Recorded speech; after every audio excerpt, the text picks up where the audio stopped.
these are all the ingredients that I'm going to be using to make Wolnamssam. And I know what some of you are thinking. You're thinking, oh my god, why are there so many ingredients? What is she going to do with all of this? I thought it was supposed to be an easy Korean recipe. Well, don't worry guys, because basically all I'm going to do is slice all the ingredients and arrange them on a plate. Oh, and this is an optional ingredient. This is 게맛살, which is the imitation crab sticks that you can buy in Korea. You don't have to add this, but for some reason I really like it with my Wolnamssam.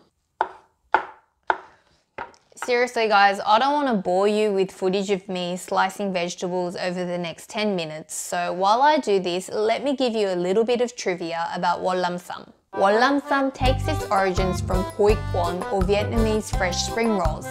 Specifically, Wolnamssam seems to be a dish that Koreans really enjoy, like you'll see it listed on the menus of most Vietnamese restaurants in Korea. Now I hear that Wolnamssam originated when Vietnamese migrated to Australia and they developed this dish. That's where I'm from, so I grew up eating this. Okay guys, I'm back. I've finished slicing all the ingredients, so let me go through them for you.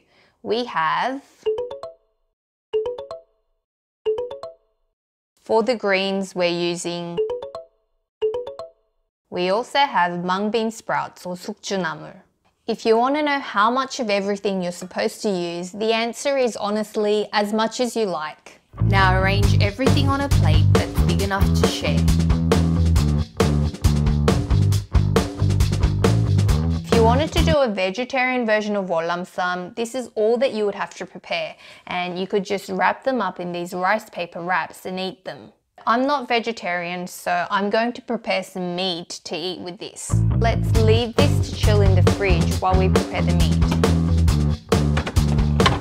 For my meat, I'm using pork belly, and I'm boiling 1 kilogram of pork belly for my family, which is 2 adults and 2 children. I'm adding some bay leaves, a few cloves of garlic, a spoonful of doenjang or soybean paste. This is just to get rid of that smell of pork when it boils. If you don't have these ingredients, you can use any kind of herbs or even an onion.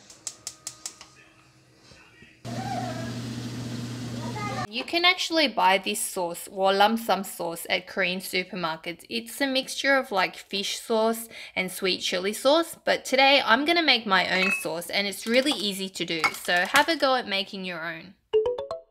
You can substitute this with canned pineapples if you can't find it.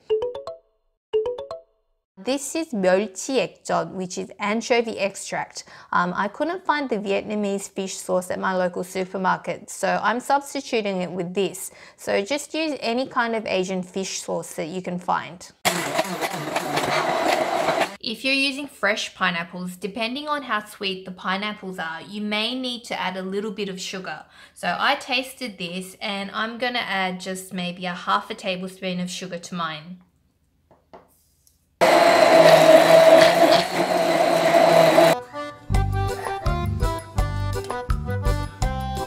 Let the meat cool before you slice it. Now I'm doing this with pork, but you could totally do it with chicken or beef, and if you don't like boiled meat, you can do it as a stir fry.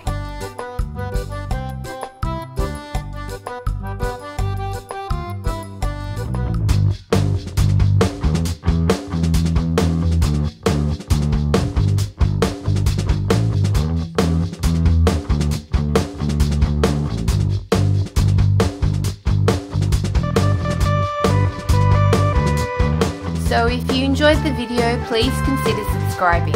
I'll see you again next time. Bye! 다음에 또 만나요.